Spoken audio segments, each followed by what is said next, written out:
नमस्कार, मैं राजनीतिक परिवार में पैदा हुआ। जब मैं छोटा सा था 1980 में प्रियंका और मैं घर में लेई बनाते थे, रात को निकलकर पोस्टर चिपकाते। चुनाव समझता हूं, 20 साल से मैं स्वयं चुनाव लड़ रहा हूं। पोलिंग कैसे होती है, पोलिंग बूथ कैसे मैनेज किया जाता है, वोटर लिस्ट, फॉर्म 17, ये सब मैं गहराई से समझता हूं। कुछ समय पहले हमें दाल में काला लगा। चुनाव के नतीजे आते थे, मूड एक तरीके का होता था, रिजल्ट दूसरे तरीके का। मुझे याद है उत्तराखंड में हम चुनाव हारे। बाद में मैंने कैंडिडेट से पूछा कि जहां रोड शो हुआ था वहां जाके देखिए हमें कितने वोट मिले। हजारों लोग आए थे, पोलिंग बूथ में किसी ने वोट नहीं किया। यह असंभव था, यह हो ही नहीं सकता। उसके बाद छत्तीसगढ़ और मध्य प्रदेश के रिजल्ट, हमें लगा कुछ ना कुछ गलत हो रहा है। 2018 में मध्य प्रदेश में चुनाव होता है, हम जीतते हैं। हमारी सरकार चोरी हुई थी। 2023 में चुनाव होता है, मैंने अपने आंखों से भारत जोड़ो यात्रा में देखा, भयंकर एंटी इनकम्बेंसी, और हमें 65 सीट मिलते हैं। इम्पॉसिबल, हो ही नहीं सकता। और फिर महाराष्ट्र में पहली बार हमें सबूत मिला। विधानसभा और लोकसभा के बीच में जादू से नए वोटर आते हैं, और जहां भी इन नए वोटर्स ने वोट किया वहां वोट बीजेपी को गया। महाराष्ट्र चुनाव के बाद जब हमें डाउट हुआ, हमारे गठबंधन के सारे नेताओं ने प्रेस कॉन्फ्रेंस किए और हमने इलेक्शन कमीशन से कहा कि आप हमें वोटर लिस्ट दीजिए, वीडियो रिकॉर्डिंग दीजिए। इलेक्शन कमीशन ने मना किया। ना उन्होंने हमें वोटर लिस्ट दी और ना उन्होंने वीडियो रिकॉर्डिंग दी। डाउट हुआ, क्यों नहीं दे रहे, क्या कारण है? तो हमारे दिमाग में सवाल उठा, क्या इलेक्शन कमीशन बीजेपी की मदद कर रहा है? क्या इलेक्शन कमीशन ही इलेक्शन को चोरी करवा रहा है? इसके बाद हमने एक टीम सेटअप की और हमने उन्हें कहा कि आप जाइए, एक कंस्टिट्यूएंसी भी जाके ढूंढिए, सच्चाई ढूंढिए, किस प्रकार से चीटिंग की जा रही है, किस प्रकार से यह काम किया जा रहा है और कौन कौन इस काम को कर रहे हैं। सबसे महत्वपूर्ण बात यह है कि इलेक्शन कमीशन डिजिटल डेटा नहीं देता है, फिजिकल डेटा देता है। मतलब लाखों कागज में वोटर लिस्ट दे देगा, मगर डिजिटल वोटर लिस्ट किसी को कभी नहीं देता। क्यों नहीं देता? कारण क्या है? कारण है कि अगर डिजिटल डेटा मिल जाए तो इलेक्शन कमीशन की सच्चाई पूरे देश को पता लग जाए। हमने टीम को बताया, मैंडेट दी कि आप जाके चेक कीजिए, आप 5-7 सीटों पे पता लगाइए कि चीटिंग हुई, और अगर हुई तो कैसे हुई। टीम ने हमें एक दिन बताया कि 5-7 सीटों पे काम किया ही नहीं जा सकता। क्यों? मैंने उनसे पूछा क्यों नहीं किया जा सकता। उन्होंने मुझे ये कागज दिखाए। ये जो कागज हैं, ये एक लोकसभा के कागज नहीं है, ये एक विधानसभा के कागज है, और इन कागजों को हमने मैन्युअली सॉर्ट करना पड़ा।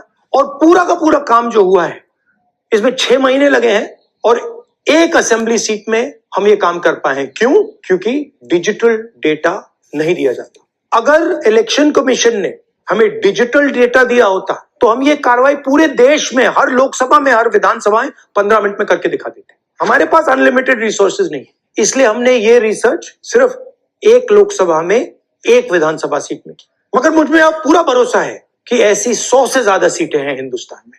जो यहां हुआ है उन सीटों में भी हुआ है। और याद रखिए, अगर बीजेपी को 10-15 सीटें कम आती तो आज नरेंद्र मोदी प्रधानमंत्री नहीं होते, इंडिया गठबंधन की सरकार होती। जांच ने 5 तरीके की चोरी पकड़ी है। डुप्लीकेट वोटर, जिसका मतलब एक वोटर के नाम वोटर लिस्ट में अनेक जगह आ रहे हैं। फेक एड्रेस, मतलब एड्रेस है ही नहीं, या फिर house number 0। Bulk voter in single address, मतलब एक छोटे से घर में 40, 50, 60 लोग रह रहे। इनवैलिड फोटोज, छोटी सी फोटो है या फिर फोटो ही नहीं है, और वो जो छोटी फोटो वो दिखती भी नहीं है। कौन है, किसका चेहरा है, नहीं पता लग सकता। Misuse of form 6। Form 6 first time voters के लिए होती है, मतलब जिनकी एज 18-20 साल की हो, मगर वोटर लिस्ट में 90 साल के लोग फॉर्म 6 का प्रयोग कर रहे हैं। चुनाव में 6,50,000 वोटर थे, उसमें से 1 लाख चोरी के थे। अब मैं आपको 5 उदाहरण देता हूं। ये देखिए गुरकीरत सिंह डांग, इसका नाम 4 अलग अलग बूथों पे आता है। ये कैसे हुआ और क्यों हुआ? एक और उदाहरण, विशाल सिंह, वाराणसी में वोटर लिस्ट में नाम है और बेंगलोर में 2 बार वोटर लिस्ट में नाम आता है। क्या ये वाराणसी में वोट कर रहे हैं या बेंगलोर में वोट कर रहे हैं या दोनों जगह वोट कर रहे हैं। एक और उदाहरण देखिए, हाउस नंबर 0। तो आपने कभी सुना है हाउस नंबर 0? हमने तो नहीं सुना था, मगर बेंगलोर में हजारों हाउस नंबर 0 हैं वोटर लिस्ट पे। हाउस नंबर 35 की कहानी सुनिए। छोटा सा घर है, ज्यादा से ज्यादा 4 लोग रह सकते हैं, मगर इस 35 में 80 लोग वोटर लिस्ट में रजिस्टर्ड है। ये ईआरओ ने कैसे अप्रूव किया, क्यों अप्रूव किया, पता लगाना है। अच्छा, अब ये देखिए वोटर लिस्ट, इनकी फोटो देखिए, या फोटो है ही नहीं या फिर छोटी छोटी फोटो है जो दिख नहीं सकती। इन वोटर आईडीज पे वोट दिया गया है। अब मैं आपको बताता हूं शकुन रानी की कहानी। फर्स्ट टाइम वोटर बनी है, 70 साल की आयु है।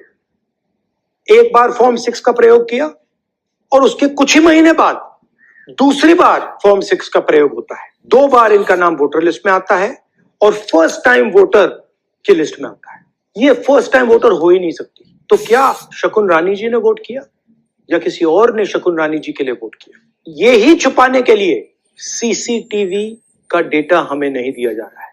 और ये शकुन रानी जी अकेली नहीं है, ऐसे हजारों लोग हैं जिन्होंने फॉर्म 6 का प्रयोग करके 2-3 बार वोटर लिस्ट में नाम डाला है। हमने पहले इलेक्शन कमीशन से इलेक्ट्रॉनिक वोटर लिस्ट मांगी थी, सीसीटीवी फुटेज मांगी थी। उन्होंने अपना काम नहीं किया, हमें नहीं दिया।